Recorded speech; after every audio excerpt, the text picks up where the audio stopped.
Bienvenue mes petits lapins sur Galaxy Rider. Alors on se retrouve aujourd'hui pour un sujet unique sur le quad, parce que maintenant je ne parle que de ça. Alors je vais vous parler de surtout la platine qui est juste en dessous des quads, parce qu'il y a plein de trucs à savoir sur le quad et surtout sur la platine. Alors pas de la plaquette évidemment, mais surtout sur la fameuse platine.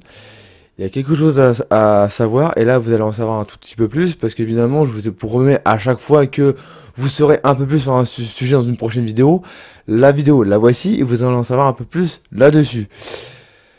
Donc, on ne perd pas trop de temps, et c'est parti dans...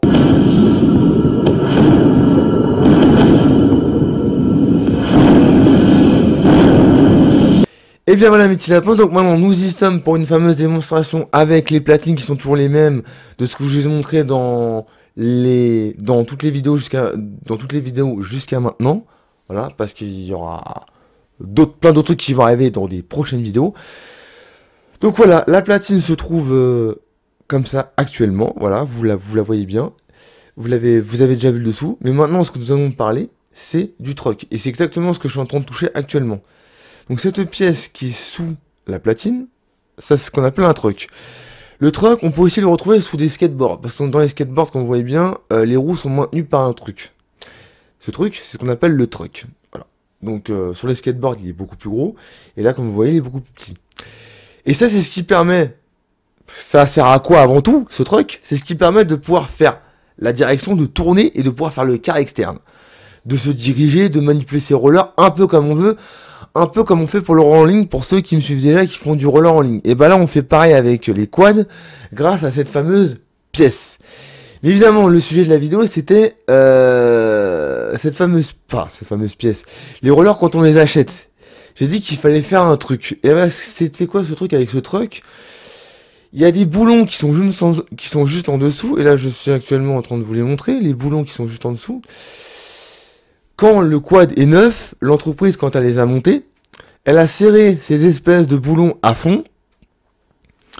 Elle les a un peu trop serrés. C'était parce que le produit était neuf. Et ben, qu'est-ce qu'il faut faire quand on les achète? Ce que pratiquement personne ne sait. Et ce que je conseille au début quand on débute, c'est ce fameux écrou que vous voyez actuellement. Il faut, avec une clé, bien sûr, spéciale. Voilà, enfin avec une clé que je vous montre actuellement aussi maintenant là.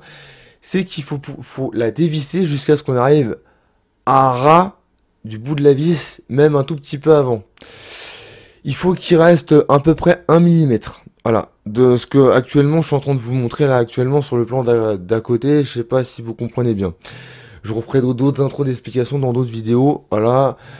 Pour les abonnés qui commencent à me suivre, dites-moi en commentaire si vous trouvez que c'est assez précis ou pas. Mais comme en ce moment j'ai pas beaucoup de commentaires, je vous referai une autre explication dans une autre vidéo. Il faut pouvoir la dévisser justement pour que, comme je vous montre encore actuellement, la platine au niveau des roues, parce que bien sûr les roues se mettent de chaque côté du truck, puissent se manipuler encore beaucoup plus facilement que ce qui est prévu quand vous déballez le produit.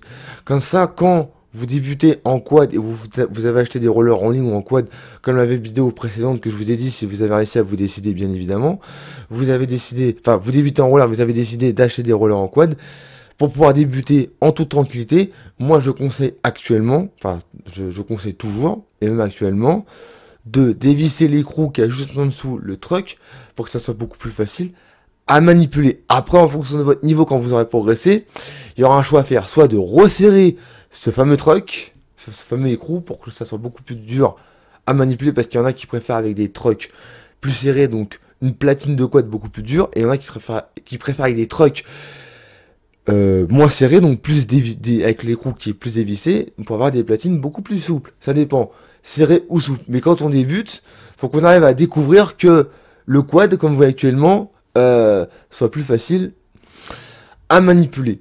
Pour vous, pour les débutants, ou pour les débutants qui sont en phase de progression. Et bien voilà mes petits lapins, c'est déjà la fin de cette vidéo. Donc si ça vous a plu, je vous invite à lâcher un gros pouce bleu.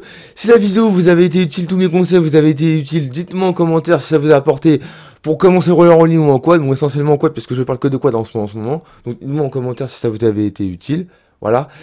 Comme je dis, de nouveaux projets vont arriver. J'ai des grands projets pour ça, parce que bien évidemment, sur le roller en ligne, pour moi, j'ai fait un peu le tour, parce que ça fait des années que j'en fais.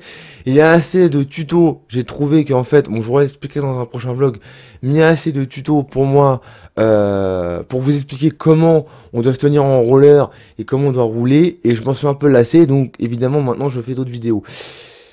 Et de toute façon, expliquant comment faire du roller, ça va un peu 2 secondes sur YouTube, donc j'ai un autre projet, mais ça, c'est dans mes prochaines vidéos. Donc si ça vous branche de savoir ce projet, de savoir de quoi je veux parler, et si vous êtes assez curieux et un peu soif d'aventure et me suivre sur YouTube pour pouvoir voir des vidéos, et ben je vous invite à vous abonner en appuyant en bas sur la mascotte en bas à droite de votre écran. D'ailleurs, à toutes les images qui s'affichent juste devant moi pour vous aider à vous abonner si jamais ce n'est pas encore fait ou si vous êtes nouveau sur la chaîne. C'est le meilleur moyen, mes petits lapins, de me soutenir.